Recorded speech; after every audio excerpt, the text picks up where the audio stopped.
Southern California Edison is now looking into whether one of its decommissioned power lines ignited the deadly Eaton Fire. This comes after the utility giant initially said their equipment wasn't at fault. KTLA's Annie Rose Ramos live in Pasadena with the details. Annie Rose, good morning.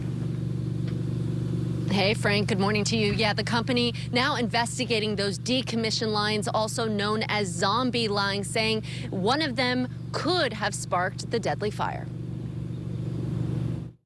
We started today using drones to capture some high-quality photos in collaboration with plaintiffs' counsel and other interested stakeholders of towers in Eaton Canyon, as well as climbing those towers and then doing some lab and engineering analysis.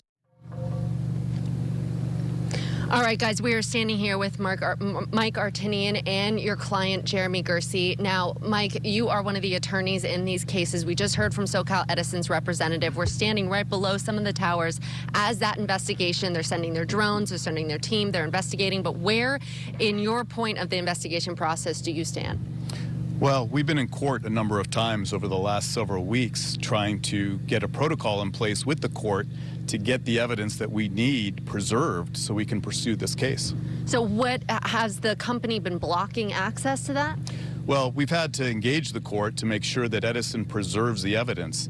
They already re-energized the lines once, January 19th, without our knowledge. And so we don't want that to happen again. We don't want the evidence to disappear. We don't want the evidence to disappear.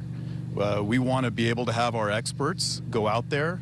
We need the towers to be climbed. We need the drone imagery, and we need testing done. It's not enough for SoCal Edison to bring their team and do that as they're doing it right now. No. And I believe that SoCal Edison knows what happened here. All right, want to go over to Jeremy. Thank you so much, Mike. Want to go over to Jeremy to talk about the human toll here. We know that you lost one of your properties. You had multiple tenants living there. Tell us more.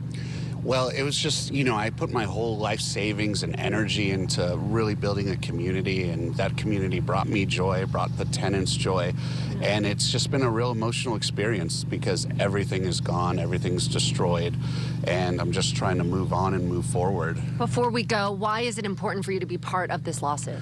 It's important because I don't want anyone to ever have to go through this again. Not my tenants, not any of the people that were also victims, and myself. It's the emotional toll has been unreal. Thank you so much, Jeremy. I'm so sorry for your loss. Thank you. We'll send it back to you guys in the studio. But in the meantime, just before we go, SoCal Edison, their team going up the hill that you see behind me in order to do their own investigation on those towers. They've sent drones and they have sent a team, and they're going to be doing that for the rest of the week. We'll send it back to you guys in the studio. All right, Annie Rose, thank you for that live interview.